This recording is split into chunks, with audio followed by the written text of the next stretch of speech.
શ્રી કોલ્હાપુર પાટીદાર સમાજ દ્વારા કેન્દ્રીય સમાજના નવનિયુક્ત પ્રમુખ શ્રી ગોપાલભાઈ વાલજીભાઈ ભાવાણીનો ભવ્ય સત્કાર સમારંભ યોજાયો હતો। કોલ્હાપુર પાટીદાર સમાજના ગૌરવ સમા ગોપાલભાઈ ભાવાણી કેન્દ્રીય સમાજના પ્રમુખ તરીકે ચૂંટાયા બાદ પ્રથમ વખત કર્મભૂમિ કોલ્હાપુર આવી પહોંચતા તેમનું શાનદાર સ્વાગત કરવામાં આવ્યું હતું। સોમવારના સાંજના 4 થી 30 કલાકે ગણપતિ મંદિર ટિમ્બર માર્કેટથી શોભાયાત્રાની ભવ્ય શરૂઆત કરવામાં આવેલ।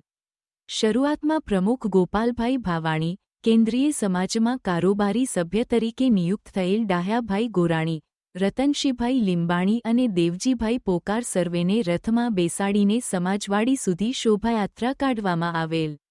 આ શોભાયાત્રામાં મોટી સંખ્યામાં સમાજના ભાઈ બહેનો જોડાયા હતા। આ શોભાયાત્રા સાંજના 6 વાગે પાટીદાર ભવનમાં પહોંચેલ, જ્યાં ગોતીડાધારી બાલિકાઓ દ્વારા તેમનું સ્વાગત કરવામાં આવેલ। ગોપાલભાઈ તેમજ અન્ય ત્રણેય ભાઈઓના સન્માન કરવામાં આવેલ।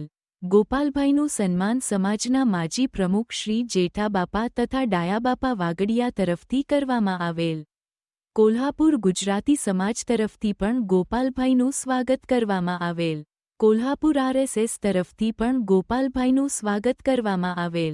યુવા સંઘ રિજિયન, ડીએમજી ઝોન, કોલ્હાપુર મહિલા મંડળ અને કોલ્હાપુર યુવક મંડળ તરફથી પણ ગોપાલભાઈનું સ્વાગત કરવામાં આવ્યું હતું।